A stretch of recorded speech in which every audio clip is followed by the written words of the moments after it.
الحمدللہ رب العالمین والصلاة والسلام علی سید الانبیاء والمرسلین اما بعد فاعوذ باللہ من الشیطان الرجیم بسم اللہ الرحمن الرحیم الصلاة والسلام علیک یا رسول اللہ وعلی آلک واصحابک یا حبیب اللہ الصلاة والسلام علیک یا نبی اللہ وَعَلَىٰ آلِكَ وَأَصْحَابِكَ يَا نور اللہ۔ پیارے پیارے اسلامی بھائیوں اور مدنی چینل کے ناظرین، درود پاک پڑھنے کے بے شمار فضائل و برکات ہیں۔ مصطفیٰ جان رحمت شمع بزم ہدایت صلی اللہ تعالیٰ علیہ وسلم کا فرمان عالی شان ہے کہ تم اپنی مجلسوں کو مجھ پر درود پاک پڑھ کر آراستہ کیا کرو کہ تمہارا مجھ پر درود پاک پڑھنا کل بروز قیامت تمہارے لیے نور ہوگا۔ ہم سب چاہتے ہیں قیامت کے دن ہمیں نور ملے، ہم بے نور نہ رہ جائیں، تو ہمیں دنیا میں کثرت کے ساتھ درود پاک پڑھنے ہیں۔ آئیے مل کر محبت کے ساتھ بآواز بلند درود پاک پڑھ لیں۔ صلو علی الحبیب صلی اللہ تعالی علی محمد صلی اللہ علیہ وسلم۔ پیارے اسلامی بھائیوں، دعا یقیناً یہ ایک بڑا کمال کا عمل ہے، بہت شاندار عبادت ہے۔ دعا کے بارے میں قرآن پاک کی آیات بھی ہیں، احادیث بھی ہیں۔ اللہ قرآن میں فرماتا ہے ادعونی استجب لکم، تم مجھ سے مانگو میں تمہیں عطا کروں گا۔ احادیث میں نبی پاک نے فرمایا الدعاء مخ العبادہ، دعا عبادت کا مغز ہے۔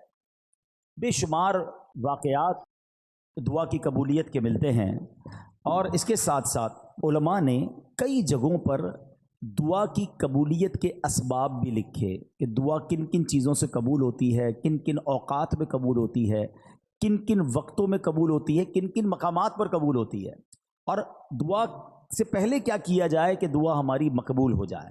تو ہم نارملی دعا کو بڑا نارمل لیتے ہیں، لیکن دعا ایک بڑی کمال کی عبادت ہے۔ مگر آج میرا جو موضوع ہے کہ دعا تو ویسے بھی کرتے رہنا چاہیے، لیکن ہماری زندگی میں ماں باپ کی دعا کتنا بڑا کردار ادا کر سکتی ہے۔ آج میں یہ بات کرنا چاہوں گا کہ والدین کی دعا کا اثر کتنا ہوتا ہے، اور پھر خدا نہ خواستہ والدین کو کوئی تکلیف دے دے تو پھر والدین کی زبان سے اگر بد دعا نکل جائے تو وہ کتنی بڑی ہلاکت کا باعث بن جاتا ہے۔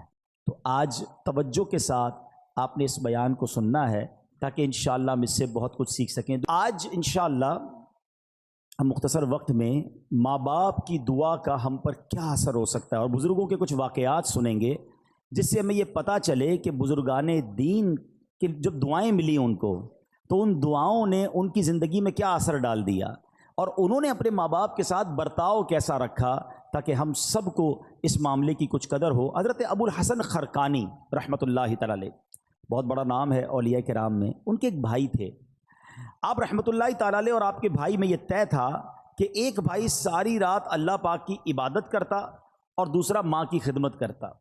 جب دوسری رات آتی تو ماں کی خدمت کرنے والا بھائی عبادت، اور عبادت کرنے والا بھائی جو وہ ماں کی خدمت کرتا۔ ایک دن آپ رحمۃ اللہ تعالی علیہ کے بھائی کی باری ماں کی خدمت کرنے کی تھی، تو آپ کے بھائی نے کہا اگر آج آپ ماں کی خدمت کر لیں اور میں عبادت کر لوں، تو آپ نے اجازت دے دی کہ ٹھیک ہے تم عبادت کر لو، میں ماں کی خدمت کر لیتا ہوں، اور خود ماں کی خدمت میں مشغول ہو گئے۔ آپ کے بھائی نے جو ہی عبادت کی تو غیبی آواز سنائی دی ہم نے تمہارے بھائی کے ساتھ تمہیں بھی اس کے طفیل بخش دیا ہے۔ یہ سن کر انہیں بڑی حیرت ہوئی کہ یا اللہ میں تو تیری عبادت کر رہا ہوں، بھائی تو ماں کی خدمت کر رہا ہے، اور ارشاد کیا ہوا کہ اس کے طفیل تمہارے بھائی کے طفیل تمہیں بخش دیا گیا، تو یہ کیا وجہ ہے، میری مغفرت اس کے طفیل ہو رہی ہے؟ تو ندا آئی کہ ہمیں تیری عبادت کی حاجت نہیں، بلکہ محتاج ماں کی خدمت کرنے والی کی اطاعت ہمارے لیے باعث خوشنودی ہے۔ ہائے ہائے ہائے، ماں باپ کی جو خدمت ہے نا وہ اللہ کی بارگاہ میں اتنا بڑا مرتبہ رکھتی ہے۔ سبحان اللہ سبحان اللہ۔ حضرت اویس کرنی رضی اللہ تعالیٰ عنہ، کتنا بڑا نام ہے، تابعین میں سب سے افضل تابعی انہیں کہا جاتا ہے، عاشقوں کے امام ہیں۔ سنو، ایک رات آپ کی والدہ آرام کر رہی تھی، محو خواب تھی، نیند میں تھی. آنکھ کھلی تو آواز دے کر کہا اویس پانی پلا دو. سیدنا اویس کرنی اٹھے اور گھر کے مٹکے میں پانی نہ تھا. مٹکا اٹھایا، اندھیری رات میں ٹھوکرے کھاتے کھاتے ٹکراتے ٹکراتے کنویں تک پہنچے. ماں بستر پر ہے، آپ مٹکا اٹھا کے کنویں کی تلاش میں ہیں. رات کو پانی بھرا، کٹورے میں پانی لے کر ماں کے قریب آئے تو اتنی دیر میں ماں پھر نیند میں جا چکی تھی. ہم جیسا بندہ ہوتا تو پہلے تو باہر جاتا نہ جاتا، آتا تو سائڈ پہ رکھ دیتا گلاس کہ ماں اٹھیں گی جب پی لیں گی. مگر یہ ویسے کرنی تھے، ماں کے سرہانے کھڑے ہو گئے اور رات گزار دی. صبح ہوئی، جب والدہ کی آنکھ کھلی تو دیکھا حضرت ویسے کرنی ماں کے سرہانے پانی کا پیالہ لے کر کھڑے ہوئے ہیں. کہا لختے جگر یہ تم کیوں کھڑے ہو، ساری رات کھڑے رہے؟ کما اس لیے کھڑا رہا کہ رات کسی وقت آپ کی آنکھ کھل جاتی، آپ کو پانی آپ نے مانگا تھا، میں پانی آپ کو پیش کرتا. اللہ اکبر. اب جب ماں نے اتنی فرما برداری دیکھی نا، دعا ماں کی سنو، ایسی ماں نے دعا کی کہ ماں نے کہا کہ یعنی آپ کے درجوں کی بلندی کی ایسی دعا کی کہ اللہ نے آپ کے درجے بلند فرما دیے. ہائے ہائے ہائے. دیکھو نا حضرت ویسے کرنی کا پھر نام کیسا ہو گیا. ایک اور بڑا نام حضرت بایزید بسطامی رحمۃ اللہ تعالیٰ علیہ. یہ بڑے بڑے نام والوں کا انداز دیکھو اپنے ماں باپ کے ساتھ کیسا تھا. ان کے ساتھ کیا ہوا کہ ایک رات اسی طرح والدہ نے پانی مانگا، پانی لے کر آئے، والدہ کو نیند آ گئی. اچھا یہ بڑی ٹھنڈی رات تھی، سردیوں کی رات تھی. کہتے ہیں ماں کے سرانے پیالہ لے کر کھڑا ہو گیا، لیکن ہوا یہ کہ پانی جو ہے میرے ہاتھ پر جو گرا تھا وہ ہاتھ پر پانی جم گیا، یعنی اتنی ٹھنڈ تھی. ماں کی آنکھ کھلی، کہا اے بایزید کیوں کھڑے ہو؟ کہ ماں آپ کو پانی پیش کرنا تھا. جب پیالہ اپنے ہاتھ سے الگ کیا تھوڑی سی خال بھی اکھڑ گئی، تھوڑا سا خون بھی بہنے لگا کیونکہ پانی برف بن چکا تھا. اللہ اکبر. ماں نے بڑی دعاؤں سے نوازا. اسی طرح ایک رات والدہ نے ان کو حکم دیا کہ دروازے کا ایک پٹ کھول دو، لیکن رات بھر میں اس پریشانی میں کھڑا رہا کہ دایاں دروازہ کھولوں یا بایاں دروازہ کھولوں، کیونکہ اگر ان کی مرضی کے بغیر میں نے کھول دیا تو کہیں حکم عدولی نہ ہو جائے. ایک مرتبہ بایزید بسطامی کی والدہ محترمہ نے آپ کو مکتب بھیجا. سورہ لقمان پڑھتے پڑھتے جب اس آیت پر پہنچے انشکر لی ولی والدیک، اللہ اکبر. اس کا معنی پتہ کیا ہے؟ اس کا معنی بنتا ہے یہ کہ حق مان میرا اور اپنے ماں باپ کا. تو کہتے ہیں جب وہ آیت پڑھی تو استاد صاحب سے کہتے ہیں کہ میں ذرا والدہ سے ملنے جانا چاہتا ہوں. ڈیورنگ کلاس درجہ لگا ہوا ہے، آیت پڑھی، ترجمہ پڑھا کہ ماں کے پاس جانا ہے. درجہ چھوڑ کر ماں کے پاس آ گئے. اب ماں پوچھتی ہے کہ بیٹا کیوں آئے ہو؟ تو آپ کہتے ہیں کہ ماں میں نے آج قرآن پاک میں پڑھا ہے کہ ماں باپ کا حق پورا کرنا ہے، تو میری عرض یہ ہے کہ دو جگہوں پر میں خدمت نہیں کر سکتا، یا تو مجھے اللہ عز و جل سے ہمیشہ کے لیے مانگ لیجئے، اپنی خدمت میں رکھ لیں، یا اللہ کے حوالے کر دو تاکہ اس کی عبادت میں لگا رہوں. ماں نے فرمایا بیٹا میں تجھے اللہ عز و جل کی بارگاہ کے لیے آزاد کرتی ہوں، اپنا فرض بھی تجھے معاف کرتی ہوں، جا رب کی عبادت میں مصروف ہو جا. یہ ماں کی خدمت تھی جس نے حضرت بایزید کو بایزید بسطامی بنا دیا. اور وہ ماں بھی کیسی تھی جس نے اپنے حق معاف کیے اور بیٹے کو دین کے لیے وقف کر دیا. غوث اعظم رضی اللہ تعالیٰ عنہ، پیران پیر شیخ عبد القادر جیلانی بھی تو جیلان سے بغداد جانا چاہتے تھے. ماں سے کہا کہ ماں میں نے علم دین سیکھنے کے لیے بغداد جانا ہے. اچھا یہ آج کل جو ٹریول ہے نا، اب تو ٹریول بہت آسان ہے، بندہ صبح کہیں ہوتا ہے شام کہیں ہوتا ہے. پہلے ایسا نہیں ہوتا تھا. پہلے ٹریول بڑا مشکل، بیچ میں بڑا جناب ڈاکو آتے تھے، گھاٹیاں آتی تھیں. بلکہ آپ زیادہ دور نہ جائیں. اب یہاں جو بزرگ بیٹھے ان سے پوچھیں 1950-60 میں جو لوگ حج پہ جاتے تھے 5-5 6-6 مہینے کا سفر ہوتا تھا. گاڑیوں میں جاتے تھے، بسوں میں، پاکستان سے بس جاتی تھی حج کے لیے. اور جناب کئی لوگ تو واپس ہی نہیں آ پاتے تھے کیونکہ اتنے مشکل راستے، بیمار ہو جاتے تھے، وہ فیسلٹیز نہیں تھی. یہ تو میں آپ کو 50 سال پرانی 70 سال پرانی بات بتا رہا ہوں. صدیوں پرانا سفر کیسا ہوتا ہوگا. تو غوث پاک کی ماں نے آپ کو کیا کہا کہ بیٹا ٹھیک ہے اب جاؤ، اب ہماری محشر میں ملاقات ہوگی. ماں نے ان کا حق معاف کر دیا کہ میری خدمت نہ کرو، دین کی خدمت کرو. کیسے ماں باپ تھے. اور پھر کیا نصیحت کی تھی کہ بیٹا ہر حال میں سچ بولنا. واقعہ یاد ہے نا کہ جب ڈاکوؤں نے آپ کو پکڑا اور آپ نے اپنا مال بتا دیا، اور کیوں بتایا کہ ماں سے وعدہ کیا ہے ہر حال میں سچ بولنا، مال جاتا ہے تو چلا جائے. وہ ڈاکوؤں کا سردار رونے لگا کہ تم ماں سے کیے ہوئے وعدے کو پورا کر رہے ہو، میں بھی اپنے ویب سے کتنے وعدے کیے، میں کیوں پورے نہیں کرتا. پورے ڈاکوؤں نے توبہ کر لی اور مال بھی واپس لوٹا دیا.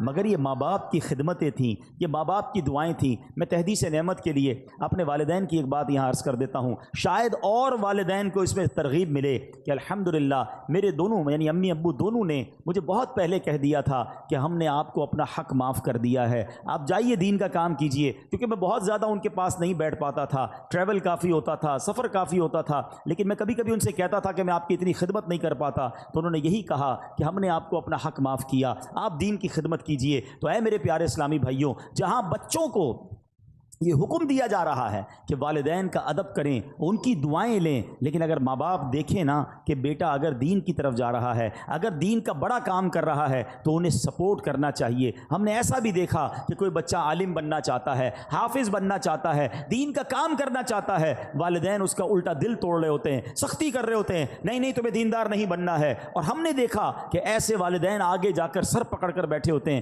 کیونکہ جب بچے کو دین سے آپ روکتے ہیں تو وہ دنیا میں ایسے غرق ہو جاتا ہے کہ بعض اوقات بری لائن میں پڑ جاتا ہے، غلط کاموں میں پڑ جاتا ہے، اور ماں باپ اس کے بعد سر پکڑ کے رو رہے ہوتے، دیندار بننا چاہتا تھا میں نے دیندار نہ بنایا۔ دیکھو دیندار اور دنیا دار کی مثال سمجھ لو، یہ میں سب کے لیے نہیں کہتا مگر میجورٹی ایسا ہوتا ہے، ایک بار پھر ریپیٹ کر رہا ہوں، سب کو یہ لاگو نہیں ہوتا ہے مگر اکثریت پر یہ ضرور لاگو ہوتا ہے کہ جب بھی بچہ دنیا میں ترقی کرتا ہے نا، دنیا کو کوئی بڑا افسر بن جائے، دنیا میں جناب کوئی بڑی ڈگری لے لے، دنیا میں کوئی بڑا مقام لے لے، تو بعض اوقات ماں باپ ڈرتے ہیں کہ بچے کو کوئی بات بری نہ لگ جائے۔ بات کرتے میں ماں باپ کو ڈر لگ رہا ہوتا کیونکہ بڑا افسر بن گیا، بڑا سیٹھ بن گیا، بڑا جناب جاگیردار بن گیا، اس نے بڑی ڈگریاں لے لی ہیں۔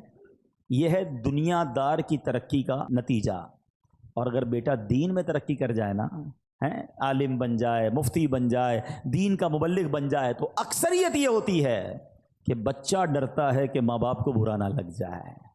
فرق ہے نا، وہ اتنا بڑا مفتی بھی ہوگا کیونکہ اس نے قرآن پڑھا ہے، اس نے حدیث پڑھی ہے کہ ماں باپ راضی ہیں تو رب راضی ہے، ماں باپ ناراض ہیں تو رب بھی ناراض ہو جائے گا، تو اس کو ماں باپ کی رضا کی فکر ہو جاتی ہے۔ تو کبھی اپنے بچوں کو دینداری سے دور نہ کریں۔ اتنے بڑے بڑے علماء کرام، اتنے بڑے بڑے مفتیان کرام، میں نے پہلے بھی یہ واقعہ کئی بار بیان کیا، حضرت امام اعظم ابو حنیفہ، آپ کروڑوں حنفیوں کے پیشوا ہیں اور وقت کے امام، اس زمانے میں بھی آپ کے علم کا شہرا تھا۔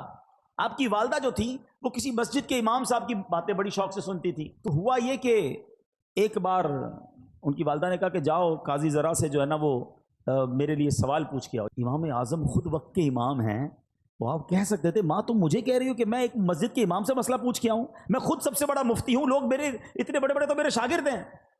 مگر ماں کا حکم تھا نا، ماں کو یہ نہیں کہا میں بڑا ہو گیا ہوں، ماں کو یہ نہیں کہا میرا مرتبہ بڑا ہو گیا ہے، ماں کا حکم تھا مسجد کے امام صاحب کے پاس پہنچ گئے۔ امام اعظم ابو حنیفہ کہتے ہیں میری ماں نے یہ مسئلہ پوچھا، حضور جواب دیجئے۔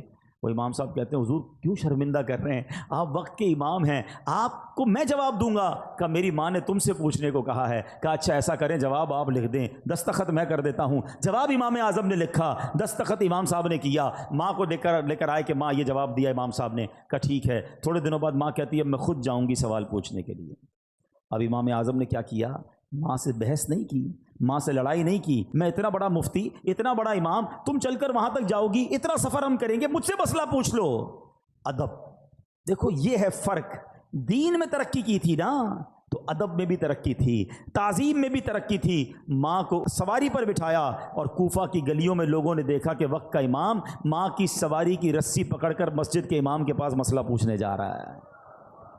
آپ ادب سے باہر کھڑے ہو گئے مسجد کے، ماں اندر جاتی ہے، مسئلہ پوچھتی ہے، ماں واپس آتی ہے، امام اعظم رسی پکڑ کر واپس لے کر آتے ہیں۔ اے میرے پیارے اسلامی بھائیوں، اس واقعے سے شاندار درس یہ ہے، آج ہم میں کوئی مالدار بن جائے، کوئی جناب افسر بن جائے، کوئی جناب کسی علاقے کا کونسلر، ایم این اے، ایم پی اے یا ویسے ہی مشہور ہو جائے، دیندار لوگوں سے بھی بات کر رہا ہوں، اگر تمہارے کچھ چاہنے والے بن گئے، کچھ فالوور بن گئے، کبھی اپنے ماں باپ کو یہ مت کہنا میں بڑا ہو گیا ہوں، میں بڑا آدمی ہو گیا ہوں، میرے سے اس طرح بات نہ کرو، میرے پاس ٹائم نہیں ہے۔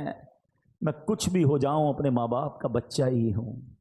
ہاں، ان کی ویل چیئر چلانے کا جو مزہ ہے نا، ان کے پیر دبانے کا جو لطف ہے اور ان کے لیے کوئی خدمت کرنے کا جو لطف ہے وہ اٹھایا کرو۔ اپنے آپ کو بڑا ماں باپ کے سامنے مت سمجھنا۔ جنہوں نے اپنے ماں باپ کے آگے اپنے آپ کو جھکایا، اپنے ماں باپ کی تعظیم کی، اللہ نے ان کے ناموں کو بلند کر دیا۔ ہاں، ادھر اونچا سر کرو گے تو دنیا میں ذلیل ہو جاؤ گے، ادھر سر جھکا دو گے تعظیم کرو گے دعا لگ گئی تو بیڑا پار ہو جائے گا۔ ہاں، حضرت محدث اعظم پاکستان مولانا سردار صاحب، کتنا بڑا نام ہے، بڑے بڑے علماء ان کے شاگرد ہیں۔ آپ کو پتہ ہے آپ کی والدہ آپ کو کیا دعا دیتی تھی؟ ان کا نام سردار تھا، کہ میرے بیٹے کو اللہ دین میں سردار بنا دے۔ ماں کی دعا لگی، اب محدث اعظم پاکستان بن گئے۔ یہ ہے ماں کی دعا کا صلہ۔ اے میرے پیارے اسلامی بھائیوں، اور بڑے بڑے صحابہ، خود نبی پاک علیہ الصلوۃ والسلام کا انداز اپنے والدین، صرف والدین نہیں، ماں باپ کے جو دوست ہوتے ہیں، ماں باپ کا انتقال ہو جائے نا تو فیملی میں، اب ہمارے یہاں پرابلم کیا ہے، جب ماں باپ کا انتقال ہوا اب ماں باپ کے دوستوں سے، رشتہ داروں سے رشتہ ہی ختم۔ ادھر والدہ کا انتقال ہوا، ننیال سے رشتہ ختم، والد صاحب کا انتقال ہوا، ددیال سے رشتہ ختم، چاچا کو کوئی نہیں پوچھتا، تایا کو کوئی نہیں پوچھتا ہے، ادھر اسی طرح امی کا انتقال ہو گیا، ننیال کو کوئی نہیں پوچھ رہا۔ نہیں، جن کا ان کے ساتھ تعلق تھا، ان کی روح کو اگر راضی کرنا ہے تو ان کے جانے کے بعد ان کے رشتہ داروں اور ان کے دوستوں کے ساتھ اچھا سلوک کریں۔ آپ سنیں، حضرت سیدنا عبداللہ ابن عمر سے مکہ مکرمہ میں ان کی ایک عرابی، ایک دیہاتی سے ملاقات ہوئی۔ عبداللہ ابن عمر نے اس کو سلام کیا، جس سواری پر آپ سوار تھے اس بندے کو، اس عرابی کو اس سواری پر بٹھا لیا اور اپنا امامہ اتار کر اسے دے دیا۔ اب باقی ساتھی دیکھ رہے ہیں کہ اتنی بڑی شخصیت، اور جناب یہ کیا کر رہے ہیں گاؤں گوٹھ کے آدمی کے ساتھ؟ تو کہا حضرت یہ تو تھوڑے سے پیسوں سے، تھوڑے سے تحفے سے بھی گاؤں والے خوش ہو جاتے ہیں، آپ نے اتنی مہربانی کیوں کی؟ آپ نے فرمایا کہ اس کا باپ جو ہے نا، میرے والد سیدنا عمر بن خطاب، حضرت عمر کے بیٹے تھے نا حضرت عبداللہ ابن عمر، کہتے اس کا جو والد تھا نا، وہ میرے والد حضرت عمر کا دوست تھا۔ میں نے اللہ کے رسول کو فرماتے ہوئے سنا ہے کہ بہتر بھلائیوں میں سے ہے کہ بیٹا اپنے باپ کو ساتھ محبت رکھنے والوں سے بھی صلہ رحمی کرے۔ یعنی جو آپ کے والد کے ساتھ اچھا سلوک کرے نا، اب وہ چلے گئے والد صاحب دنیا سے، اب ان کے ساتھ اچھا سلوک کرے۔ آپ کو معلوم ہے نبی پاک علیہ الصلوۃ والسلام بی بی خدیجۃ الکبریٰ رضی اللہ تعالی عنہا کی جو سہیلیاں تھیں نا، ان کو بھی تحفے بھجوایا کرتے تھے، حالانکہ ان کا وصال ہو گیا تھا۔ یہ سبق ہے ہم سب کے لیے۔ بعض اوقات ہمارے والد کا بڑا گہرا دوست ہمارے سامنے آ جاتا ہے، اب ابو تو رہے نہیں، بندہ اس کو گھاس ہی نہیں ڈالتا، ارے کھڑے ہو کے ہاتھ چومے اس کا، یہ آپ کے چچا کی مانند ہے، اس کی عزت کرو گے تو والد کی روح خوش ہو جائے گی۔ اپنے اصلی چچا کی خدمت کریں، چچا زاد بھائی بہنوں کا خیال رکھیں، لیکن آج ایسا ہوتا نہیں ہے۔ اے میرے پیارے اسلامی بھائیوں، اگر آپ آخرت میں ترقی چاہتے ہو، ماں باپ کی دعائیں ضرور لینا، یہ دعائیں پار لگا دیتی ہیں۔ سنو پیارے آقا علیہ الصلوۃ والسلام کا انداز کیا تھا۔ ایک بار نبی پاک علیہ الصلوۃ والسلام کو حضرت ابو طفیل رضی اللہ عنہ فرماتے ہیں کہ ہم نے نبی پاک علیہ الصلوۃ والسلام کو دیکھا کہ آپ مقام جعرانہ میں، جو ماشاءاللہ بڑا عمرہ کرنے گئے ان کو پتہ ہے جگہ، کہ وہاں وہ گوشت تقسیم فرما رہے تھے۔ میں اس وقت چھوٹا تھا اور اونٹ کی اڈی اٹھائے ہوئے تھا کہ ایک عورت سامنے سے آئی، حتیٰ کہ وہ نبی پاک کے قریب پہنچی تو پیارے آقا نے اپنی چادر مبارک بچھا دی، جس پر وہ بیٹھی۔ جب وہ چلی گئیں تو میں نے کہا یہ کون تھیں؟ صحابہ کرام نے فرمایا یہ نبی پاک علیہ الصلوۃ والسلام کی رضائی والدہ تھیں۔ حضرت ملا علی قاری فرماتے ہیں یہ حلیمہ سعدیہ تھیں۔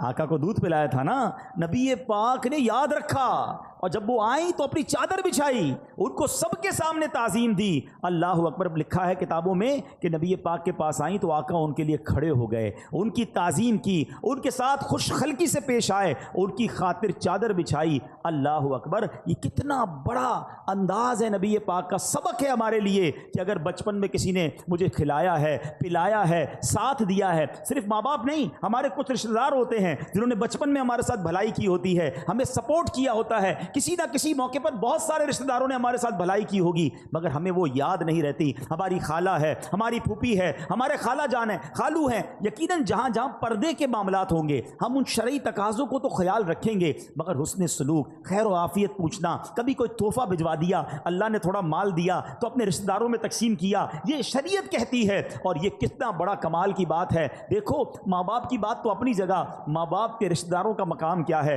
آپ سنیں گے آپ کا ایمان تازہ ہو جائے گا۔ ایک بار نبی پاک علیہ الصلوۃ والسلام کے پاس ایک شخص آیا اور آ کر کہتا ہے کہ حضور مجھ سے گناہ ہو گیا ہے، کیا میری جو ہے توبہ قبول ہو جائے گی؟ اب ذرا غور سے سنیے گا، میری توبہ قبول ہو جائے گی، مجھ سے گناہ ہو گیا ہے۔ اب نبی پاک نے اس کے سوال پہ کیا کہا؟ پیارے آقا علیہ الصلوۃ والسلام فرمایا کیا تیری والدہ ہے؟ کہتا حضور نہیں، والدہ کا تو انتقال ہو گیا ہے۔ آئے ہائے، تو نبی پاک نے کیا فرمایا؟ فرمایا تیری خالہ ہے؟ کہا جی حضور خالہ زندہ ہے۔ سرور کائنات علیہ الصلوۃ والسلام نے فرمایا اپنی خالہ سے حسن سلوک کرو۔ یار اگر یہ سمجھ آ جائے نا بات، ہمیں معافی گناہوں کی چاہیے، اللہ سے معافی چاہیے، سلوک ماں سے اچھا کرو، ماں نہیں تو ماں کی بہن کے ساتھ، خالہ کے ساتھ اچھا سلوک کرو، اللہ تمہارے گناہ معاف فرما دے گا۔ اب آپ سوچیں جو ماں باپ کی خدمت کر رہا ہے اس سے رب کتنا راضی ہوگا۔ مگر آج لوگوں کے پاس ماں باپ کی خدمت کا ٹائم نہیں ہے، بہت بیزی ہوں، بڑی مصروفیت ہے، دوستوں میں جا رہا ہوں، نہیں ابو میرے پاس ٹائم نہیں، امی میں بہت مصروف ہوتا ہوں۔ نہ کیا کرو ایسا، تمہارے گھر میں جنت موجود ہے، تمہارے گھر میں مغفرت کا دروازہ موجود ہے، تمہارے گھر میں رب کی رضا موجود ہے، مگر تم ادھر ادھر دوڑ رہے ہو، ادھر ادھر بھاگ رہے ہو۔ اے میرے پیارے اسلامی بھائیوں، آئیے میں چند حدیثیں سناتا ہوں، آپ کا ایمان تازہ ہو جائے گا۔ ایک بار حضرت ابو اسحاق رحمۃ اللہ تعالی، پہلے ایک روایت سن لیں کہ خدمت میں ایک شخص حاضر ہوا، عرض کی حضور میں نے رات کو خواب میں دیکھا کہ آپ کی داڑھی جو ہے وہ ہیرے جواہرات سے سجی ہوئی ہے۔ بزرگ کو کسی اور نے خواب میں دے کر آ کر کہا کہ میں نے خواب میں دیکھا کہ آپ کی داڑھی جو ہے اس میں ہیرے جواہرات ہیں۔ تو آپ نے فرمایا تو سچ کہتا ہے، یعنی تیرا خواب سچا ہے، کیونکہ میں نے کل سونے سے قبل اپنی داڑھی جو ہے اپنی ماں کے تلووں کو لگائی تھی۔ آئے ہائے ہائے، یہ اسی کی برکت ہے، یہ ہے ماں باپ۔ سبحان اللہ۔ نبی پاک علیہ الصلوۃ والسلام فرماتے ہیں والدین جنت کے دروازوں میں سے درمیانی دروازہ ہیں، اب تجھے اختیار ہے چاہے اس دروازے کو ضائع کر دے یا اس کی حفاظت کر دے۔ ایک اور جگہ نبی پاک فرماتے ہیں کسی نے پوچھا کہ یا رسول اللہ والدین کا حق اس کی اولاد پر کیا ہے؟ آپ علیہ الصلوۃ والسلام نے فرمایا والدین ہی تیری جنت اور دوزخ ہیں۔ اب یہ بڑی ایک لائن ہے مگر اس کو سمجھو، خدمت کر لی، راضی کر لیا تو یہی تیری جنت ہے، اور اگر ان کو ناراض کر لیا نا، بعض اوقات ساری دنیا راضی ہوتی ہے ہم سے، محلے والے بڑے خوش ہوتے ہیں، نمازی ہماری بڑی تعریف کر رہے ہوتے ہیں، مگر ماں باپ ناراض ہوتے ہیں۔ فرمایا یہی تیری جنت ہے، یہی تیری دوزخ ہے۔ اگر یہ ناراض ہو گئے نا تو پھر تباہی ہے، پھر بربادی ہے۔ اس کا مطلب یہ ہوا کہ پریورٹی کیا دینی ہے کہ ماں باپ راضی رہیں، ماں باپ خوش رہیں، اور سبحان اللہ جب وہ دعا دے دے نا، آئے ہائے، واقعات تو اتنے دعا کے کہ ماں باپ کی دعا سے کون کہاں پہنچ گیا۔ اچھا ایک اور بات یاد رکھیے گا کہ دعا میں بھی جو ہے نا ایک یہ ہوتا ہے کہ ہم کہتے ہیں امی دعا کر دیں، ابو دعا کر دیں، اچھی بات ہے، مزہ پتہ کیا ہے، میں کہوں نا، میں خدمت ایسی کروں کہ ان کے دل سے دعا نکلے، ہاں وہ جو اثر رکھتی ہے نا، ایمان تازہ ہو جائے گا۔ سنو ایک واقعہ، ایک گناہ گار نوجوان کا انتقال ہوا، اس کو کسی نے خواب میں جنت میں حاجیوں کے ساتھ ٹہلتے دیکھا۔ اچھا حج اس نے کیا نہیں تھا بھی گناہ گار، پہلے تو جنت میں کیسے پہنچا، دوسرا سوال حاجیوں کے ساتھ کیوں ہے؟ تو کسی نے کہا کہ تو تو بڑا گناہ گار تھا، تیرا تو کوئی عمل بھی نہیں، میں نہیں پتہ یہ سارے وارے نیارے کیسے ہو گئے؟ کہا میری ایک ضعیف ماں تھی، میں جب مکان سے باہر جاتا تھا نا تو اپنا سر ان کے قدموں میں رکھ دیتا، قدم چومتا، اس کے بعد باہر نکلتا۔ میری ماں مجھے دعا دیا کرتی تھی اللہ تجھے بخش دے اور تجھے حج کا ثواب عطا فرمائے۔ آئے ہائے، کہتا ہے اللہ نے میری ماں کی دعا قبول کر لی، مجھے بخش بھی دیا اور مجھے حاجیوں کے ساتھ بھی کر دیا۔ یہ دعا ہے، دل سے نکلے نا تو بیڑا پار کر دیتی ہے۔ وہ سنا ہوگا نا واقعہ، میں صرف اشارہ دے کے نکل جاتا ہوں کہ حضرت موسیٰ نے رب سے عرض کیا تھا کہ مولا میرا جنت میں پڑوسی بتا دے، ہیں اشارہ کیا گیا کہ فلاں کسائی تیرا پڑوسی ہے، کسائی اور حضرت موسیٰ کا پڑوسی کلیم اللہ کا پڑوسی، آپ ڈھونڈتے ڈھونڈتے پہنچ گئے۔ ڈیٹیل کیا ملی کہ ماں کی جب خدمت کرتا تھا، والد کی جو خدمت کرتا تھا تو وہ دعا دیتے تھے کہ یا اللہ میرے بچے کو جنت میں موسیٰ کا پڑوسی بنا دینا۔ اللہ نے وہ دعا قبول فرما لی اور کلیم اللہ کا پڑوسی بنا دیا۔ دعا لیا کرو اپنے ماں باپ کی، جس کے ماں باپ زندہ ہیں، دل سے دعا لیا کرو، خوش کر دو ان کو، جو وہ چاہیں انہیں دو، کیونکہ یہ دعا تمہارے سارے غم سارے دکھ دور کر دے گی۔ سنو سنو، امام بخاری کو کون نہیں جانتا، ہم سب امام بخاری کا بڑا تذکرہ سنتے ہیں۔ وقت کے امام بخاری شریف جنہوں نے لکھی، امام بخاری کی بچپن میں آنکھیں ہی چلی گئی تھیں، اب نابینا ہو گئے۔ ان کی ماں ان کے لیے دعا کرتی تھی اے اللہ عز و جل میرے بیٹے کی آنکھوں کی بینائی لوٹا دے۔ حضرت کی ماں نے ایک مرتبہ حضرت ابراہیم علیہ السلام کو خواب میں دیکھا، وہ فرما رہے ہیں تیری دعا کی وجہ سے اللہ تعالیٰ نے تیرے بیٹے کی آنکھیں لوٹا دیں۔ صبح ہوئی تو دیکھا کہ واقعی امام بخاری کی آنکھیں واپس آ گئی تھی۔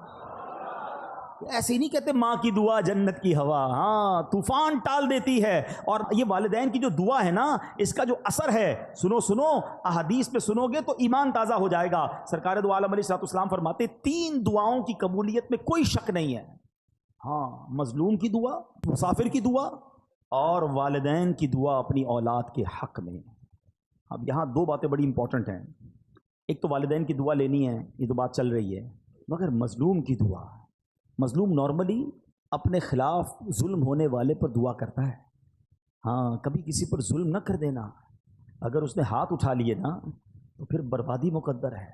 بندہ بعض اوقات کہتا ہے کہ یار میرا کوئی کچھ نہیں بگاڑ سکتا، میرا بڑا پاور ہے، میرے سامنے کون بول سکتا ہے، جو کرنا ہے کر لو. اس طرح بھی کہتے لوگ. یہ مت سمجھو کہ وہ کچھ نہیں کر سکتا. ہاں، پنجاب میں گیا پچھلے دنوں، ایک جملہ سنا جو کہ لرزہ آ گیا. اس کے بعد وہ لوگ کہتے ہیں مضبوط یا طاقتور آدمی سے مت ڈرو، ماڑے آدمی سے ڈرو. ماڑا پنجاب میں کہتے ہیں کمزور آدمی سے. میں نے پوچھا یار یہ کیوں کہتے ہیں؟ کہ جب کمزور آدمی ہاتھ اٹھاتا ہے نا تو یہ دعا عرش تک جاتی ہے. مظلوم جب اللہ کی بارگاہ میں فریاد کرتا ہے، یہ حدیث سنائی نا میں نے آپ کو، اس کی دعا نہیں رکتی. پھر قدرت کی طرف سے جب پکڑ آتی ہے نا ظالم کی تو وہ برباد ہو جاتا ہے. میں آپ کو ویسے زندگی میں ایک مشورہ دیتا ہوں. کبھی کبھی آپ کو ایسا فیل ہونا کہ یار کاروبار اچھا خاصا چل رہا تھا، ڈسٹرب ہو رہا ہے، صحت بالکل ٹھیک تھی، گڑبڑ ہو رہی ہے، فیملی میں سب محبتیں تھیں، اب لڑائی جھگڑے شروع ہو گئے، کچھ چیزیں ڈسٹرب ہونے لگے نا تو چیک کرنا کسی کی بددعا تو نہیں لے لی ہے، کسی کی ہائے تو نہیں لے لی، کسی کا دل تو نہیں توڑ دیا. زندگی میں دل نہ توڑنا، دعائیں لینے والے بننا، ہائے لینے والے مت بننا. کیونکہ مظلوم نے اگر ہاتھ اٹھا لیا نا تو بیڑا غرق ہو جانا ہے. ایک اور حدیث سنیں، سرور کائنات علیہ الصلوۃ والسلام فرماتے ہیں 3 دعاؤں کی قبولیت میں کوئی شک نہیں ہے: مظلوم کی دعا، مسافر کی دعا، اور والد کی دعا اپنی اولاد کے حق میں. ہاں، باپ کی دعا، یا خاص والد کا ذکر کیا ہے. یہاں میں ایک اور مشورہ بھی دینا چاہوں گا. جتنے ماں باپ یہاں بیٹھے ہیں نا، اپنے بچوں کے لیے ضرور دعا کیا کریں. ہاں، آپ کی دعا ان کے لیے مقبول ہے. اچھا، بعض اوقات ہمارا بچہ دل دکھا دیتا ہے، یا بچہ جو ہے وہ پسند نہیں آ رہا ہوتا، بات نہیں مانتا. ہم تو ماں باپ ہیں نا. جب اللہ نے ہمیں یہ مقام، اللہ کے حبیب علیہ الصلوۃ والسلام نے حدیث میں یہ مقام عطا کر دیا کہ ماں باپ کی دعا بچوں کے حق میں قبول ہوتی ہے، اب اللہ سے مانگو نا کہ اللہ اس کو نیک بنا دے، پرہیزگار بنا دے، میرا بھی فرما بردار کر دے، اپنا بھی فرما بردار کر دے، تاکہ اس بچے کا بیڑا پار ہو جائے. بدقسمتی یہ ہے کہ بعض اوقات کچھ ماں باپ اپنے بچوں کو بددعائیں دیتے ہیں. اچھا، بعد میں پریشان بھی خود ہی ہوتے ہیں، کیونکہ جب آپ کہہ دیں گے اور قبول ہو گیا تو پھر اس کے بعد آپ ہی پریشان ہوں گے. اب ایک واقعہ سنیے گا. دعا کی بات کمپلیٹ ہو گئی. اب میں کچھ آپ کو، ماں باپ اگر بد دعا دے دیں تو اس میں کیا بیڑا غرق ہو جاتا ہے. اچھا، بعض اوقات گناہ گار مقبول بارگاہ الہی ہو جاتا ہے، ولی بن جاتا ہے ماں باپ کی دعا سے. اور اگر ماں باپ بد دعا دے دیں تو اللہ کی بارگاہ کا مقبول یا نیک بندہ جو ہے نا وہ بھی کس طرح پھنس جاتا ہے. جریج ایک شخصیت ہے، نہایت نیک اور اللہ عز و جل کا مقبول بندہ تھا. کبھی اللہ عز و جل اپنے پیاروں کو بھی آزمائش میں ڈالتا ہے، جیسے جریج کو آزمائش میں ڈالا. جریج کی بارگاہ الہی میں مقبولیت کا اندازہ اس بات سے لگائیے کہ آپ نے دودھ پیتے بچے کو ہاتھ لگایا، وہ بول اٹھا اور آپ کے بے گناہ ہونے کی گواہی دی. یہ تو آپ کی روشن کرامت تھی. لیکن ہوا کیا تھا، واقعہ کیا ہوا تھا، اب ذرا یہ سمجھیے گا. یہ حدیث پاک ہے، حضرت ابو ہریرہ رضی اللہ تعالیٰ عنہ سے روایت ہے کہ نبی پاک علیہ الصلوۃ والسلام نے فرمایا جھولے میں دودھ پیتے بچوں میں 3 لوگوں نے کلام کیا. حضرت عیسیٰ علیہ السلام، نمبر 2 جریج کے متعلق ایک بچے نے کلام کیا. آقا فرماتے ہیں کہ وہ جریج کون تھا؟ ایک عبادت گزار شخص تھا. اس نے ایک عبادت گاہ بنائی ہوئی تھی جس میں وہ رہتا تھا. ایک دن ماں اس کے پاس آئی اور اس وقت وہ نماز پڑھ رہا تھا. ماں نے کہا اے جریج، نماز کے دوران پکارا تو آپ نے کہا کہ ایک طرف میری ماں ہے، ایک طرف نماز ہے، میں کیا کروں؟ نماز جاری رکھی، ماں چلی گئی. دوبارہ اگلے دن ماں آئی، پھر نماز پڑھ رہا تھا. ماں نے پکارا اے جریج، پوچھا، سوچا ایک طرف تو اللہ کی نماز ہے، پروردگار کی عبادت ہے، دوسری طرف ماں ہے. نماز جاری رکھی. ماں کا دل ٹوٹا، ماں نے اسے بد دعا دی. ماں نے کہا کہ اے اللہ، اس کو اس وقت تک موت نہ دینا جب تک کسی بری عورت کا یہ سامنا نہ کر لے. اب کیا ہوا؟ تو بنی اسرائیل کے لوگ آپس میں جریج کی عبادت کا بڑا ذکر کرتے تھے. ایک بد کردار حسین و جمیل عورت، جو بری عورت تھی، اس نے بنی اسرائیل سے کہا اگر تم کہو تو میں اس کو اپنے فطرے میں پھنسا لیتی ہوں. پھر وہ عورت جریج کے پاس آئی. جریج نے اس کی طرف کوئی توجہ نہیں دی. وہ عورت اس چرواہے کے پاس آئی جو جریج کی عبادت کے پاس ہی رہتا تھا. اس بدبخت نے اس عورت کے ساتھ غلط کام کیا.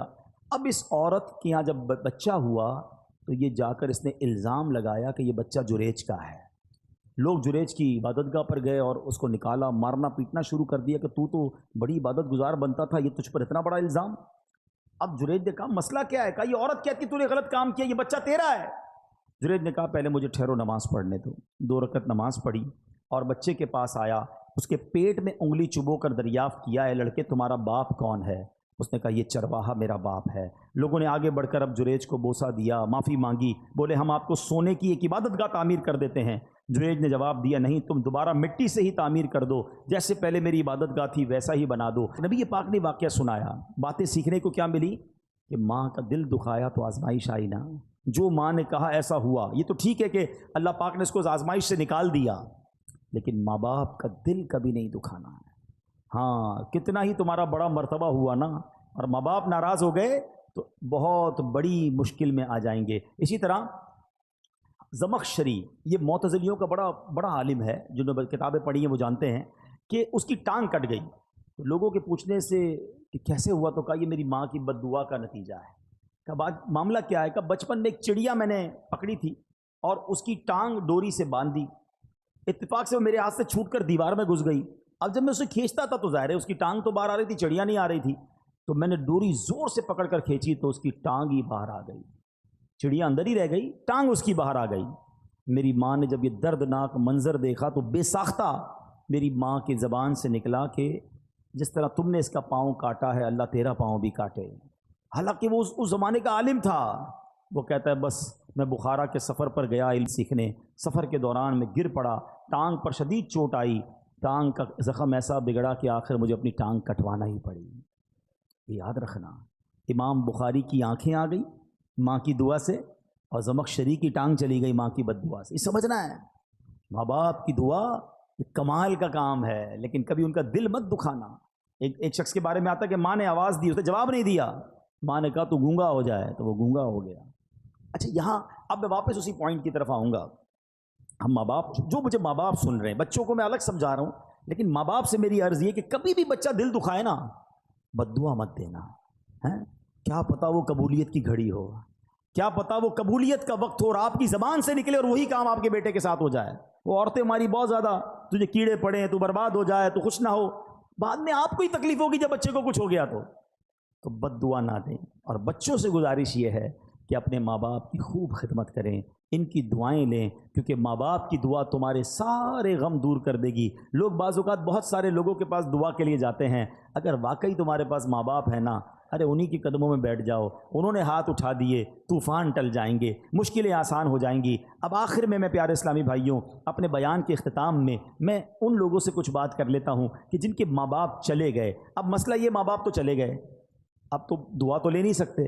اب ہم کیا ایسا کریں کہ ان کے جانے کے بعد ان کی روح ہم سے خوش ہو جائے, ان کے جانے کے بعد بھی وہ ہم سے راضی ہو جائے, اور اللہ ہمیں ماں باپ کے فرما برداروں میں شامل کر لے. تو اس کا طریقہ یہ ہے کہ ہم پہلے تو ماں باپ کو خوب ایصال ثواب کرتے رہیں. الحمدللہ جن کو اللہ نے نوازا ہے, جو کر سکتے ہیں وہ ماں باپ کے لیے مسجد بنا دیں. مسجد نہیں بنا سکتے, مسجد میں حصہ ملائیں, قرآن خوانی, صدقہ جاریہ کے کام, دعائیں, ہر نماز کے بعد ماں باپ کے لیے دعا کرتے رہیں. انشاءاللہ رب کریم اس کی ماں باپ کی روح کو اس بندے سے خوش کر دے گا, کیونکہ اگر بچہ انہیں یاد کرتا رہے گا, انہیں ایصال ثواب کرتا رہے گا.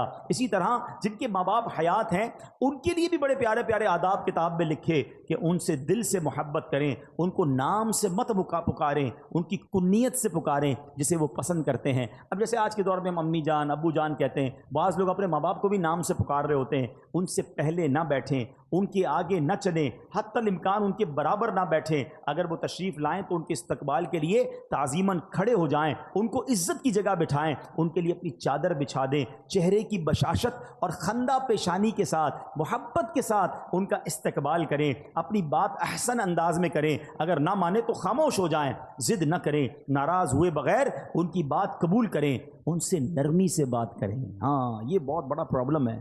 بیٹا جب بڑا ہو جاتا ہے, بیٹی بڑی ہو جاتی ہے, تو سختی سے ماں باپ سے بات کر رہے ہو, ماں باپ کو ڈر لگ رہا ہوتا ہے, ماں باپ کا دل نہیں چاہتا کوئی بات کرنے کو, یا جب بات کرتا ہوں کاٹنے کو آتے ہیں, جب بات کرتا ہوں مجھے ڈانٹتے ہیں. ماں باپ کو کوئی ڈانٹتا ہے تو پھر اس اولاد پر کہ جس سے بات کرنے میں ماں باپ کو ڈر لگتا ہے.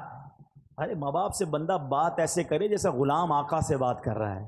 کسی افسر کے پاس جاتے تو کیسے جاتے ہیں, سر تھوڑا سا میرا کام, تھوڑی فائل پہ سائن کر دیں, آپ کی بڑی مہربانی, بہت بہت شکریہ, بس. اچھا وہ کہ نہیں, اچھا صاحب کوئی بات نہیں, میں کل آ جاؤں گا. اس سے نہیں کہتے آپ مانا کیوں کر رہے ہیں, کل کیوں بلا رہے ہیں, نہیں میں کل آ جاؤں گا, کوئی سر آپ ناراض نہ ہو. دنیا کے افسر سے یہ انداز, اور ماں باپ سے کیوں منع کر رہے ہیں, کیوں روک رہے مجھے جانے سے؟ میری بات آپ کیوں نہیں مان رہے؟ ارے تم ماں سے اس طرح بات کرو گے؟ والد سے اس طرح بات ہوگی؟ کتابوں میں لکھا ہے بیٹے پر حق ہے والد کا اس طریقے سے کہ بیٹا باپ کے آگے ایسے رہے جیسے غلام آقا کے آگے رہتا ہے، مگر افسوس یہ ہے کہ آج باپ بیٹے کا غلام بنا ہوا ہے۔ ہونا تو یہ چاہیے تھا کہ بیٹا باپ سے ریکویسٹ کرتا، ابو جان پلیز میری بات مان لیں، میرا یہ کام کر دیں، آپ کی بڑی بات نہیں۔ اچھا ہو سکتا ہے کہ یہ والد کا ایٹیٹیوڈ کسی بیٹے کو اچھا لگتا ہو، کسی ماں کا یہ انداز بیٹی کو اچھا لگتا ہو کہ میری ماں دیکھو کتنا ڈرتی ہے مجھ سے۔ ارے تف ہے تمہاری زندگی پر، تمہاری ماں اور تمہارے والد تم سے ڈر کے بات کر رہے ہیں۔ میں ان کا بیٹا ہوں، میں ان کی اولاد ہوں، میں ان کی ملکیت ہوں، وہ مجھ سے کس بات کا ڈریں گے؟ وہ مجھے حکم فرمائیں، وہ عرض نہ کریں، وہ آرڈر کریں مجھے، وہ حق ہے ان کا۔ مگر آج انداز ہی بدلتا جا رہا ہے، اور یقین جاننا یہ مکافات عمل ہے۔ اگر آپ نے اپنے ماں باپ کا ادب نہیں کیا نا، آپ اس کی ریفلیکشن اپنی اولاد میں دیکھیں گے۔ ہم نے دیکھا ہے کہ جو ماں باپ کا ادب کرتے ہیں اس کی اولاد بھی اس کا ادب کرتی ہے، اور جو ماں باپ کو ستاتے ہیں بعد میں آخرت کا عذاب تو اپنی جگہ ہے، دنیا میں ہی اپنی اولاد میں بندہ یہ دیکھتا ہے۔ تو اے میرے پیارے اسلامی بھائیوں، آج کے اس مختصر سے اجتماع میں یہی عرض کرنے آیا ہوں، قدر کرو اپنے ماں باپ کی، ماں باپ کی دعا لینا، ماں باپ کی بد دعا نہ لینا۔ اور چلے گئے اب انہیں بھولنا نہیں، اور جو چلے گئے انہیں بھولو مت، ہر جمعے کو جائیں قبرستان۔ اچھا مزے کی بات دیکھو، ماں باپ بھی کمال کے لوگ ہیں، زندگی میں ماں باپ کی کوئی محبت سے زیارت کرے تو اسے حج کا ثواب ملتا ہے نا۔ ہاں روایتوں میں آتا ہے جو قبر کی زیارت کرے اسے بھی حج کا ثواب ملتا ہے۔ جمعے کو جا کر یاسین شریف پڑھے، اللہ پڑھنے والے کی مغفرت کر دیتا ہے۔ جو ماں باپ کی زیارت کے لیے قبرستان جائے، جو وہ خود مر جائے گا تو اس کے قبر کی فرشتے زیارت کو آئیں گے، یعنی قبرستان جانا تو میرا ہی فائدہ ہو گیا نا، میری مغفرت ہو رہی ہے، فرشتے میری زیارت کو آئیں گے۔ تو ماں باپ کمال ہیں یار، رحمتوں کا منبع ہیں، زندہ رہیں تو بھی کرم ان کی مہربانیاں ہیں، اور چلے جائیں تو قبر پہ جاؤ تو پھر بھی بیڑا پار ہو جاتا ہے۔ تمام لوگ اپنے ماں باپ کی فکر کریں، قدر کریں، چلے گئے تو ان کو خوب ایصال ثواب کریں۔ میرے